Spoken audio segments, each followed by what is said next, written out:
আগামীকাল ভারতীয় শেয়ার মার্কেটে হতে চলেছে সবচেয়ে বড় move.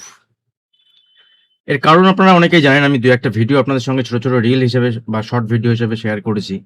ICICI bank, Kotak Mahindra bank, HDFC bank, Axis bank, yes bank, এরকম ৫-৬টি স্টক এবং নিফটিতে বা ব্যাংক নিফটিতে যাদের ওয়েটেজ আছে এরকম ৪টি স্টক তাদের রেজাল্ট পাবলিশ করেছে শনিবারের দিন।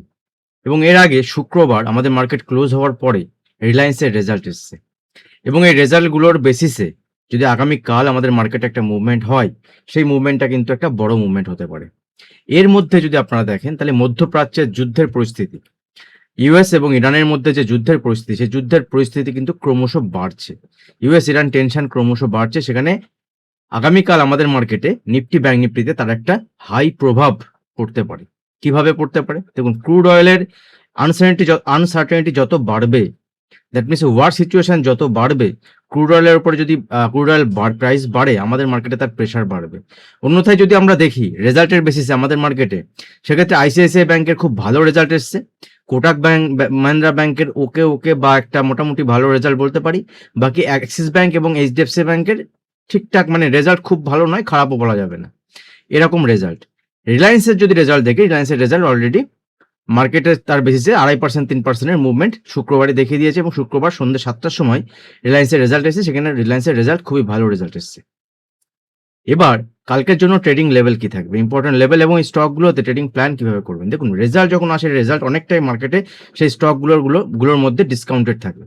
যদি আমি আপনাদের সঙ্গে চার্টে দেখাই, দেখুন চার্টে আপনি দেখতে পারবেন পরিষ্কার। এখানে আমি প্রথমে আপনাদেরকে যে রেজাল্ট এসে রেজাল্টগুলোর বেসিসে একটুখানি ছোট্ট করে বলি। দেখুন, আইসিআইসিআই ব্যাংকের রেজাল্ট আপনারা জানছেন যে ভালো এসছে। আমি তো আইসিআইসিআই ব্যাংকের নিয়ে একটা আলাদা ভিডিও আপনাদের সঙ্গে শেয়ার করে দিয়েছি অলরেডি। তো আইসিআইসিআই ব্যাংকের রেজাল্ট ভালো এসছে। এবং আইসিআইসিআই ব্যাংক যদি দেখেন, তাহলে ব্যাংক নিফটির সব থেকে ভালো পারফর্মিং যে স্টক, প্রায় অল টাইম হায়ার থেকে 2-3% নিচে আছে। এবং লাস্ট দিনও আইসিআইসিআই ব্যাংক একটা ভালো মুভমেন্ট, একটা পজিটিভ সাইডে মুভমেন্ট আইসিআইসিআই ব্যাংক দেখিয়েছে। That is good. বাকি যদি আমরা অ্যাক্সিস ব্যাংকের ক্ষেত্রে দেখি, দেখুন অ্যাক্সিস ব্যাংকের রেজাল্ট অনেকটা ভালো হয়নি। এবং অ্যাক্সিস ব্যাংকের যদি আপনি রেজাল্ট দেখেন, তাহলে সেই রেজাল্টের বেসিসে অ্যাক্সিস ব্যাংক উপরের লেভেল থেকে যদি দেখেন তাহলে প্রায় 7% নিচে। এবং গতকাল, মানে লাস্ট শুক্রবার, ফ্রাইডেতে অ্যাক্সিস ব্যাংক একটা পজিটিভ মুভমেন্ট দেখিয়েছে। বাকি যদি আমরা কোটাক মাহিন্দ্রা ব্যাংকের দেখি, কোটাক মাহিন্দ্রা ব্যাংকের রেজাল্ট মোটামুটি ভালো এসছে। এবং এই রেজাল্টগুলো নিয়ে আমি আলাদাভাবে আপনাদের সঙ্গে ডিসকাশন করেছি। ফেসবুকে যারা আমাকে ফলো করেনি, ফেসবুকে ফলো করতে পারেন। ওখানে ছোট ছোট রিল হিসেবে আমি ভিডিও শেয়ার করি এবং শর্ট ভিডিও হিসেবে আমি এখানে ভিডিও শেয়ার করেছি। তো চ্যানেল সাবস্ক্রাইব করে রাখুন, নিয়মিত আপডেট আপনি পেতে থাকবেন সেই হিসেবে। তো এই হচ্ছে ওভারঅল আমাদের ব্যাংকিং সেক্টরের। আপনার একটা ব্যাংক হচ্ছে আরবিএল ব্যাংক, এই ব্যাংকটার উপর নজর রাখুন, ঠিক আছে? আরবিএল ব্যাংকের উপরেও নজর রাখুন। ছোট ব্যাংক হলে কি হবে, এই ব্যাংকটা কিন্তু ভালো পারফর্ম করতে পারে। এবার আসে জিও পলিটিক্যাল সিচুয়েশনে, যেখানে জিও পলিটিক্যালের ওয়ার সিচুয়েশনের মধ্যে মার্কেট যেখানে চলছে, সেই জায়গাতে দাঁড়িয়ে যদি মার্কেটে কোনো আনসার্টেনিটি আসে, তাহলে ব্যাংকিং সেক্টরের ওয়েটেজ যেহেতু নিফটিতে বেশি, এবং এফআইআই যদি আমরা পার্টিসিপেশন দেখি, এটা নিয়ে একটুখানি পরে আমি বলছি। নিফটির এবং ব্যাংক নিফটির ইম্পর্টেন্ট লেভেল সেখান থেকে কি হতে পারে, এবং ডিফারেন্ট কন্ডিশনে, যেহেতু একদিকে জিও পলিটিক্স ক্রমশ বাড়ছে, এবং সেখানে যে এমওইউ সাইন হয়েছিল বা যা কিছু আপনার পিস স্টক হয়েছিল, সেগুলো শোনা যাচ্ছে যে এক এক করে সেগুলো থাকবে না। ইরানের ফুল স্কেল ওয়ার ইরান ঘোষণা করেছে, এবং ইউএস এর কয়েকজন সৈনিক তারা মারা গেছে। এবং মার্চ মাসের পরে এরকম ঘটনা, তো ইউএস সেটাকে কিভাবে জবাব দেবে, এবং একের পর এক হামলা চলছে। তো এগুলো ইগনোর করতে পারেন আপনি। আমি তো পার্সোনালি বলবো এগুলোকে ইগনোর করুন। মার্কেট যখন ওপেন হবে, আগে থেকে সবকিছু না নিয়ে লেভেলকে ফলো করুন। লেভেল যেভাবে আপনাকে দেখাবে, সেইভাবে আপনি প্ল্যান করুন মার্কেটে। কিন্তু কিছু বিষয় ইম্পর্টেন্ট, যেগুলো আপনার জানা জরুরি, সেগুলো আমি আপনাদের সঙ্গে ভিডিওতে ডিসকাশন করছি। তার মধ্যে মেন যে বিষয়, সেটা হচ্ছে এফআইআই লাস্ট দিন বাইং করে গেছে, ফিউচারে বাইং, ক্যাশ মার্কেট, ইভেন যদি পুট দেখেন, পুট সাইডে এফআইআই হেভি সেলিং। তো এফআইআই এই যে পার্টিসিপেশন লাস্ট দিনের মার্কেটে, ঠিক আছে, এফআইআই যেভাবে মার্কেটে লাস্ট দিনের পার্টিসিপেশন, তাতে মার্কেট এখানে গ্যাপ আপ ওপেন হতে পারে। এবং গ্যাপ আপ ওপেন হওয়ার পরে মার্কেটে কি হতে পারে, বা যদি জিও পলিটিক্যাল সিচুয়েশন বা ওয়ার সিচুয়েশন আরো খারাপ হয়, তাহলে সেখানে গ্যাপ ডাউন হতে পারে, আমার হাতে নেই। বাট এফআইআই ডেটা যেটা সাজেস্ট করছে, সেটা মার্কেট পজিটিভে গ্যাপ আপ ওপেনিং। এবার গ্যাপ আপ যদি ওপেন হয় মার্কেট কি সেখান থেকে ব্যাংক নিফটি উপরের দিকে যেতে পারে? চলুন নিফটি ব্যাংক নিফটি চার্ট দেখি। প্রথমেই ব্যাংক নিফটি যেহেতু ইম্পর্টেন্ট ট্রিগার পয়েন্ট রয়েছে, তো আমি ব্যাংক নিফটিতে আপনাদের সঙ্গে প্রথমে ডিসকাস করে নিই। দেখুন ব্যাংক নিফটি লাস্ট 4টে সপ্তাহ ধরে যদি উইকলি চার্ট দেখি, তাহলে 4টে সপ্তাহ ধরে যে লেভেলের উপরে ক্লোজ দিতে পারেনি, উপরে দিয়ে গেছে কিন্তু ক্লোজ দিতে পারেনি ব্যাংক নিফটি, সেই লেভেলের উপরে ক্লোজিং যদি দেখেন তাহলে লাস্ট 4 সপ্তাহের সব থেকে গুড ক্লোজিং ব্যাংক নিফটি দিয়েছে। ঠিক আছে, এখন কথা হচ্ছে ক্লোজিং দিলেও ব্যাংক নিফটি উপরের দিকে যে ইম্পর্টেন্ট রেজিস্ট্যান্স লেভেল আছে সেটা হচ্ছে এখানে 58,700। তো 58,700 উপর যদি ব্যাংক নিফটি সাস্টেন করে কালকে, তাহলে কিন্তু এখান থেকে ব্যাংক নিফটিতে পজিটিভ সাইডে ভিউ আমার থাকবে। এবং আমি যেমন লাস্ট 1 সপ্তাহ আগে ভিডিও বানিয়েছিলাম, তখন আপনাদের সঙ্গে Nifty bank Nifty important level share করেছিলাম। যারা ওই ভিডিওটা দেখেননি তারা গিয়ে দেখতে পারেন যে মার্কেট নিচে এলে আপনি কি করবেন, বাই অন ডিপ অপরচুনিটি নিয়ে কাজ করবো। দেখুন মার্কেট নিচে এসছে এবং বাইং সাইডে প্লে করেছে, আর এটা আমি লাস্ট 1 সপ্তাহ আগে থেকেই বলছি। এবং মিউচুয়াল ফান্ড যারা ইনভেস্টমেন্ট করছেন তারা ভালো করেই জানেন যে মার্কেট যখন একদম নিচে ছিল সেই সময় যারা মিউচুয়াল ফান্ড থেকে বেরিয়ে যাচ্ছিলেন, সেই সময় আমি বারবার বলেছিলাম দিস ইজ ইয়োর অপরচুনিটি। যদি আপনি মিউচুয়াল ফান্ডে ইনভেস্টমেন্ট করতে চান তো করতে পারেন। এবং যারা আমার ক্লায়েন্ট আছে, আমার ক্লায়েন্ট মানে আমি নিজে একজন mutual fund distributor, AMFI registered licence holder. তো যেহেতু আমি মিউচুয়াল ফান্ডের আমার কাজ করি এবং আমার পরামর্শ অনেকে কাজ করেন, তো তাদের সবার পোর্টফোলিও কিন্তু এই বছরে যদি আপনি দেখেন 6 মাসে যদি দেখেন, যেখানে মার্কেট নেগেটিভ সাইডে রিটার্ন দিচ্ছে, সেখানে তাদের পোর্টফোলিও কিন্তু 5 থেকে 10% পজিটিভে আছে। কারোর 5, কারোর 7, বিকজ অফ রিস্ক। কার কতটা রিস্ক নেওয়ার ক্ষমতা আছে, কে কতটা রিস্ক নেবে, কার প্ল্যানিং কেমন, প্রত্যেকের আলাদা আলাদা হয়। সেই হিসেবে প্রত্যেকে কিন্তু পজিটিভ, কেউ নেগেটিভে আছে এরকমটি নেই। তো আপনারা চাইলে মিউচুয়াল ফান্ডের ইনভেস্টমেন্টের জন্য আপনারা আমার সঙ্গে কন্ট্যাক্ট করতে পারেন। ভিডিও ডিসক্রিপশন বক্সে হোয়াটসঅ্যাপ নাম্বার দেওয়া থাকবে, বা আমি হোয়াটসঅ্যাপ নাম্বার এখানে আপনাদের সঙ্গে শেয়ার করে দিচ্ছি। আমার হোয়াটসঅ্যাপ নাম্বার হচ্ছে 9831271670। ঠিক আছে, সরি, 9831271670 হোয়াটসঅ্যাপ করবেন। যদি প্রয়োজন হয় তাহলে অবশ্যই আমি আপনাদের সঙ্গে কনসাল্ট করে নেব। এবং মিউচুয়াল ফান্ড যখনই আপনি কাজ করছেন, তো আপনার একজন, যদি আপনি অনেক বিশেষজ্ঞ হন সেক্ষেত্রে আলাদা ব্যাপার, কিন্তু নাহলে একজন বিশেষজ্ঞর সঙ্গে কথা বলে আপনি প্ল্যানিং করুন। কারণ মিউচুয়াল ফান্ডে অনেকে যেটা ভুল করেন, এই বছরের রিটার্ন বা গত বছরের রিটার্ন দেখে অনেকে মিউচুয়াল ফান্ডে লাভ দিয়ে পড়েন, কিন্তু দেখা যায় তার মিউচুয়াল ফান্ডে লাস্ট 2-3 বছরে কোনো পারফর্ম করছে না। তো এরকম অনেকেই আছেন যাদের লাস্ট 2 বছরে মিউচুয়াল ফান্ডে ইনভেস্ট করে যাচ্ছেন, রিটার্ন নেই। দেখুন এসআইপি যদি আপনি করেন তাহলে তো আপনার এভারেজিং হচ্ছে, মার্কেট তো একই জায়গায় থাকলে সেক্ষেত্রে আপনার সেক্টর তো প্লে করছে। ফার্মা সেক্টর দেখুন, আমি যদি আপনাদের সঙ্গে শেয়ার করি নিফটি ফার্মা, দেখুন নিফটি ফার্মা, তাহলে ফার্মা সেক্টর অল টাইম হাইতে রয়েছে এবং ব্রেকআউটও দিয়েছে। নিফটি ফার্মা যদি আপনি দেখেন, নিফটি ফার্মা, ঠিক আছে, দেখুন নিফটি ফার্মা কোথায় ট্রেড করছে, নিফটি ফার্মা তো অল টাইম হাইতে। তাহলে আপনার পোর্টফোলিও যদি মানে ঠিকঠাক কাজ না করে, তাহলে বুঝতে হবে আপনার ইনভেস্টমেন্টে কোথাও না কোথাও প্রবলেম তো আছেই। মিড ক্যাপ সিলেক্ট বা মিড ক্যাপ ইন্ডেক্স যদি দেখেন, সেও অল টাইম হাইয়ের কাছাকাছি রয়েছে, নিফটি কাছাকাছি নেই। ব্যাংকিং সেক্টর যদি দেখেন, ফিনান্সিয়াল সেক্টর যদি দেখেন ভালো পারফর্ম করেছে, মেটাল সেক্টরও খারাপ পারফর্ম করেনি। তাহলে সেক্ষেত্রে আপনার পোর্টফোলিও যদি রেট থাকে তাহলে বুঝতে হবে যে আপনার পোর্টফোলিও ঠিকঠাক নেই। তো চলুন আবার ভিডিওতে চলে যায়। Nifty bank Nifty important level, আমাদের যে মেইন টপিক, সেই টপিকে চলে আসি। নিফটি যেখানে আছে, নিফটি যে লেভেলে আছে, এখান থেকে আমি নিফটির ডেইলি চার্ট চলে যাই। যেহেতু রিলায়েন্সের রেজাল্ট ভালো ছিল লাস্ট দিনের একটা সমস্যা, অনেকেই আমাকে এসএমএসও করেছেন 2-1 জন, যে দাদা মিড ক্যাপ নিফটি, বিশেষ করে যেটাতে ট্রেড হয় মিড ক্যাপ সিলেক্ট, সে ভালো পারফর্ম করেনি। দেখুন লাস্ট উইকে আমি আপনাদের সঙ্গে বলেছিলাম যে মিড ক্যাপ সিলেক্ট নিচে এলে, এই ট্রেন্ড লাইনে আমি ড্র করেছিলাম যে এই লেভেলে এলে কিন্তু আপনি বাইং সাইডে প্ল্যান করতে পারেন। এবং সেই লেভেলে এসে মিড ক্যাপ সিলেক্ট এখানে আপনার অপরচুনিটি যেটা দিয়েছে সেটা হচ্ছে সিম্পল, বিশাল কিছু অপরচুনিটি। মানে একটা জিনিস যেটা দেখিয়েছে আপনাকে মিড ক্যাপ সিলেক্ট, যে নিচে কিন্তু এখানে সাপোর্ট নিতে এসেছে ট্রেন্ড লাইনের কাছে। ঠিক আছে, মেবি এই ট্রেন্ড লাইন ব্রেক করলে সেক্ষেত্রে আলাদা ব্যাপার। তো সেখানে আপনি বলতে পারেন যে এখান থেকে যেটা ফেক ব্রেকআউট বলে পরিচিত হয় সেটা হয়েছে। তো লেটস সি, সময় বলবে। তো আমি এখান থেকে নিফটি ব্যাংক নিফটির ক্ষেত্রে দেখে নিই 15 মিনিটের চার্টে, 15 মিনিটের চার্টে যদি দেখি, সিম্পল 15 মিনিটের চার্টে দেখুন নিফটি লাস্ট দিন ভালো পারফর্ম করেছে নো ডাউট, এবং ডে হাইয়ের কাছাকাছি ক্লোজ দিয়েছে। যতবার নিচে এসছে নিচে থেকে উপর দিয়ে গেছে। সকালবেলা যারা আমার সঙ্গে যুক্ত আছেন তারা জানেন যে সকালবেলাতে আমি নিফটিতে বাইং সাইডে প্ল্যান করেছিলাম এবং লেভেল শেয়ার করেছিলাম নিফটিতে।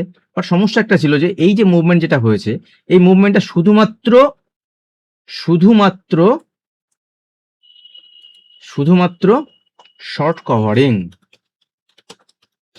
কভারিং। ঠিক আছে, শর্ট কভারিং মানে মানে নতুন করে বাই হয়নি, যারা ফিউচারে লং ছিল, শর্ট পজিশন ছিল যাদের, সেই শর্ট পজিশন, তার মানে এখানে ওপেন ইন্টারেস্ট কিন্তু ডিক্রিজ করেছে এবং প্রাইস বেড়েছে। দ্যাট মিনস নতুন করে বাইং কিন্তু এখানে হয়নি। দ্যাট ইজ ভয়ে সবাই ওখান থেকে পজিশন ক্লোজ করেছে, বাট নতুন করে বাইং করেনি। যার জন্য আপনি গিয়ে দেখতে পারেন যে নিফটি যে ফিউচার, নিফটি ফিউচারের প্রাইস বা ব্যাংক নিফটি ফিউচার, মানে নিফটি ফিউচার, দেখুন আমি আপনাদের সঙ্গে ডেলি যদি ভিডিও বানাই, ডেলি ভিডিওতে আমি কিছু না কিছু আপনাদের সঙ্গে শিখিয়ে যাবো। বা bank Nifty future, bank Nifty future দেখবেন ডিসকাউন্টে চলছে, মানে নিফটির যে প্রাইস চলছে তার থেকে নিচে চলছে। জেনারেলি ফিউচারের প্রাইস সবসময় উপরে চলে, প্রিমিয়ামে কাজ করে, কিন্তু এখানে যেহেতু শর্ট কভারিং হয়েছে নিফটি, ব্যাংক নিফটি কিন্তু প্রিমিয়ামে নেই, আপনার ডিসকাউন্টে চলছে। তো এটা বুঝতে হবে। সুতরাং মার্কেটে যদি আগামীকাল যদি আমরা দেখি যে শর্ট কভারিং হয়েছে বলে এখানে কনভিকশন, মানে আমার কনফিডেন্স লেভেল কম যে মার্কেট উপরে যাবে, কিন্তু লেভেল ইম্পর্টেন্ট। যদি মার্কেট আগামীকাল দেখা যায় যে মার্কেট নতুন বাইং হয়েছে, তাহলে ফিউচার আবার প্রিমিয়ামে চলে যাবে, মানে ফিউচার আবার দেখবেন যে ফিউচারের প্রাইস নিফটির থেকে বেড়ে যাচ্ছে বা ব্যাংক নিফটি থেকে বেড়ে যাচ্ছে। তো সেরকম সিচুয়েশন যদি হয় আর নিফটি যদি কোনো সেলিং আসে ইনিশিয়ালি, 24,300 থেকে 280 বাইং লেভেল হবে। যদি কোনো কারণে নিফটিতে প্রফিট বুকিং আসে, তাহলে 24,000 আমি পার্সোনালি এখান থেকে বাইং সাইডে প্ল্যান করবো 24,300 থেকে 24,280, 24,300 থেকে 24,300 থেকে 24,280, ঠিক আছে, বাইং সাইডে প্ল্যান করব। এবং 24,300 থেকে 24,280, ঠিক আছে, এই লেভেল পর্যন্ত বাইং সাইডে প্ল্যান থাকবে। যদি কোনো নিচের দিকে এসে 15 মিনিট সাস্টেন করে সেক্ষেত্রে, আর যদি উপরের দিকে নিফটি যায় সেক্ষেত্রে 24,370 বা 24,350 থেকে 370, এই যে লেভেল, এই লেভেলের উপর যদি 15-20 মিনিট সাস্টেন করে যায় এবং ডেটা যদি বিল্ড আপ হয়, এখানে ভালো ডেটা যদি বিল্ড আপ হয় লং সাইডে, অলরেডি এফআইআই পুটে পজিশন বানিয়েছে, পুট সেল করেছে, ফিউচারে বাইং করেছে, তো যদি উপরের দিকে পজিশন তৈরি হয় তাহলে এখান থেকে নিফটি আগামীকালের জন্য একবার 23,450, 23,500 জন্য, এই 24,500, 24,350 থেকে 24,450 থেকে 24,500 জন্য একবার পজিশন বানাতে পারে, বাট ছোট কোয়ান্টিটিতে, বড় কোয়ান্টিটি নয়। কালকে মার্কেটে ভোলাটিলিটি থাকবে সেম, এবং যদি 24,500 উপরে নিফটি ক্লোজ দেয় দেন তো উপরের দিকে রাস্তা আরো ওপেন আছে, ঠিক আছে। কিন্তু কিন্তু দেখুন দুদিকে প্ল্যানিং করি, কারণ আমি যে ভদ্রলোক বা যারা মার্কেটে একদিকে পেইড করবে সব সময়, আমিও কখনো কখনো মার্কেটে একদিকে পেইড করি, বাট কখনো কখনো এরকম সিচুয়েশনে যেখানে 4-5টা ব্যাংকের রেজাল্ট এসছে, লাস্ট দিন ভালো মুভমেন্ট হয়েছে, ফিউচার ডিসকাউন্টে চলছে, আপনার জিও পলিটিক্স সিচুয়েশন খুব খারাপ চলছে, যেখানে ইরান ও ইউএস এর মধ্যে ওয়ার স্কেল আপ হচ্ছে, সেসব সিচুয়েশনে আপনার দুদিকে প্ল্যান করা মানে ভেবে রাখা খুবই দরকার। আপনারা কমেন্ট করবেন আমার ভিডিওতে, যদি কমেন্ট করেন সেক্ষেত্রে রোজ ভিডিও বানানোর ইচ্ছা মোটিভেশন আমার বাড়ে, আর যদি কমেন্ট না করেন সেক্ষেত্রে ইচ্ছা মোটিভেশন থাকে না আর ভিডিও বানানোর, ঠিক আছে। তো 24,200 লেভেলকে মার্ক করে রাখুন। 24,200 লেভেলে যদি নিফটি 15 মিটার ক্যান্ডেল ক্লোজ দেয়, তাহলে ছোটখাটো কোয়ান্টিটিতে সেলিং সাইজে পজিশন বানাতে পারেন।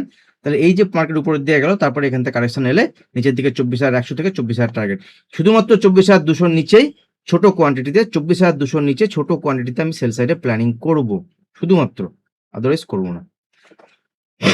চলুন ব্যাংক নিফটি, লাস্ট দিন দেখবেন টেক মাহিন্দ্রাতে রেজাল্ট ভালো এসেছিল, এবং টেক মাহিন্দ্রা যদি আপনি দেখেন তাহলে দেখুন টেক মাহিন্দ্রা প্রথমে চলেনি স্টক, এবং প্রিভিয়াস ডে যে হাই ব্রেক করে এবং এখান থেকে ওপেনিং গ্যাপ আপ দিলেও দেখুন যেখান থেকে ওপেন হয়েছিল সেখান থেকে প্রায় 2.5% নিচের দিকে ফল হওয়ার পরে টেক মাহিন্দ্রার উপরের দিকে গেছে। সুতরাং প্রাইস মুভমেন্ট দেখে আপনি কনফার্ম হওয়ার পরেই ট্রেড নিন। মেবি ব্যাংকিং স্টকের রেজাল্ট দেখবেন কোন স্টকের ভালো এসছে, কোন আমি আগে ডিসকাস করলাম, ভিডিও অনেক বড় হয়ে যাচ্ছে, পারলে পুরোটা দেখবেন, সেক্ষেত্রে আপনারই লাভ হবে। আজকে ওয়ার্ল্ড কাপ আছে, সেক্ষেত্রে আগে ভিডিওটা রাত জাগার জন্য ভিডিওটা পুরোটা দেখতে পারেন, ইচ্ছা অনিচ্ছায় আপনি লাভবান হবেন। আর যদি আপনার লাভবান হন কিছু ভাবে, ছোট্ট একটু যদি নলেজ মেলে আপনার কিছু, তাহলে একটা কমেন্ট করবেন, ঠিক আছে, এবং লাইক করবেন। আর যারা সাবস্ক্রাইব করেননি, কারণ 40% লোক এখনো পর্যন্ত চ্যানেল সাবস্ক্রাইব না করে ভিডিও দেখেন, তো সাবস্ক্রাইবটা করে নেবেন, সেক্ষেত্রে আরো মানুষের কাছে ভিডিও রিচ করবে, পয়সা লাগবে না কিছু, ঠিক আছে। তো এরকম সিচুয়েশনও কিন্তু হতে পারে, সেটার জন্য আপনার কনফার্মেশন দরকার, প্রাইসের কনফার্ম। ইন্টারনেটে আমি থাকি মার্কেটে, এবং সম্পূর্ণ ফ্রি, আপনারাও জয়েন হতে পারেন। ভিডিও নিচে ডিসক্রিপশন বক্সে অ্যালাইস ব্লু, লেমন বা এঞ্জেল ওয়ান যে কোনো একটাতে অ্যাকাউন্ট ওপেন করে আপনি আমার প্রাইভেট গ্রুপে যুক্ত হতে পারেন। ওখানে ইন্টারডেতে আমি বিভিন্ন ডিসকাশন ওখানে আমি শেয়ার করি। আপনারা যদি আমার সঙ্গে যুক্ত হতে চান intraday during the market hours, তো সিম্পল অ্যালাইস ব্লু, আপনার লেমন এআই সাপোর্টেড একটা ব্রোকার, নতুন বেশ ভালো কাজ করছে মার্কেটে। আর অ্যালাইস ব্লুতেও বা আপনি অ্যাঞ্জেল ওয়ানেও যে কোনো একটাতে অ্যাকাউন্ট ওপেন করে আমার সঙ্গে যুক্ত হতে পারেন, সম্পূর্ণ ফ্রি, কোনো পয়সা লাগবে না। আচ্ছা, নেক্সট নিফটির ক্ষেত্রে দেখুন, এই ব্যাংক নিফটির ক্ষেত্রে দেখুন, ব্যাংক নিফটি যদি 15 মিনিটের চার্ট ওপেন করি, ব্যাংক নিফটি 15 মিনিটের চার্টে দেখুন দুর্দান্ত মুভমেন্ট হয়েছে লাস্ট দিনে। এবং উপরের দিকে ব্যাংক নিফটি আমি কি বললাম প্রথমে, যে 54,700 উপরে যদি মুভমেন্ট হয়, তো যদি বড় গ্যাপ আপ ওপেন হয় ব্যাংক নিফটি, তো 58,700 উপরে এখানে সাস্টেন করতে হবে। লাস্ট দিন এতখানি মুভমেন্ট হয়েছে, দেখুন এতটা মুভমেন্ট হওয়ার পরে যদি ছোটখাটো কারেকশনও আসে, সেই কারেকশনে ব্যাংক নিফটি 58,200 এইসব লেভেলের কাছে এলে যদি কোনো ওখান থেকে রিভার্সাল ক্যান্ডেল দেখায়, তো বাইং সাইডে প্ল্যান তখনও করতে পারেন। মনে হয় না এরকম হবে। যদি এখান থেকে ইনিশিয়ালি সাপোর্ট নেয় তো ঠিক আছে, আর ব্যাংক নিফটি যদি 57,900 নিচে ট্রেড করতে স্টার্ট করে ছেড়ে দিন। বাট ব্যাংক নিফটির অ্যাকচুয়াল সাপোর্ট লেভেল হচ্ছে 57,400 লেভেল। এই লেভেলটা হচ্ছে ব্যাংক নিফটি, অনেক দূরে যদিও বা, তাও আমার না বলার কিছু নেই, কারণ এই লেভেলটা যদি কোনো কারণে ব্যাংক নিফটি আসে, এখান থেকে কিন্তু ব্যাংক নিফটিতে বাইং সাইডে অপরচুনিটি দেখতে পারেন। ছোট স্টপ লস বেসে আমি এইভাবে প্ল্যান করবো, আপনি কি করবেন সেটা আপনি অ্যানালিসিস করার পরে করবেন, কারণ আমি বলতে পারি না ওইভাবে। এবং ইনিশিয়ালি তো ব্যাংক নিফটি নিচের দিকে 58,100 58,200 এলে বাইং সাইডে প্ল্যান হবে। যদি গ্যাপ ওপেন হয়, গ্যাপ ওপেন হওয়ার পরে ওয়েট করুন। 58,700 যদি একবার এরকম উপরের দিকে বেরিয়ে যায়, ওয়েট করুন, প্রাইস সাস্টেন হতে দিন। যদি এইভাবে চলে যায় তো ওয়েট করুন। আর যদি এইভাবে যায় ব্যাংক নিফটি উপরের দিকে, তাহলে আমার যেটা মনে হয় যে ব্যাংক নিফটি উপরে গেলে এইভাবে এখানে সারাদিন পরে কনসলিডেশন হয়ে যেতে পারে, ঠিক আছে। যদি উপরের দিকে প্রথমেই চলে যায় তাহলে এইভাবে কনসলিডেশন হতে পারে, এটা একটা ভিউ। নিফটির ক্ষেত্রে যদি আমি দেখি, নিফটি যদি এখান থেকে দেখেন যে উপরের দিকে চলে যাচ্ছে এরকম, গিয়ে ব্রেকআউট হয়ে গেল প্রথমেই গ্যাপ ওপেন হয়ে, তাই নিফটির ক্ষেত্রেও একই সিচুয়েশন যেটা হতে পারে, সেটা হচ্ছে নিফটি এখান থেকে উপরের দিকে গিয়ে এই 24,440 থেকে 500 কাছাকাছি যাওয়ার পরে এখানে গিয়ে দেখা গেলো সারাদিন নিফটি এই লেভেলে এইভাবে থেকে গেল। দেখুন লেটস সি কি হয়, কারণ এফআইআই ডেটা যেটা বলছে, এফআইআই ডেটা মার্কেটকে নিচে পড়তে ইনিশিয়ালি তো দেবে না, একবার মার্কেটকে উপরে নিয়ে যাবে, মার্কেটকে উপরে কি গ্যাপ আপ করে নিয়ে যাবে, বা প্রোপ্রাইটারি ডেস্ক। আর মার্কেটে সবথেকে যেটা ইম্পর্টেন্ট, যেটা আমি বলি আপনাদের সঙ্গে, যে মার্কেটে যে বিগ প্লেয়ার যারা আছে, সেই বিগ প্লেয়ার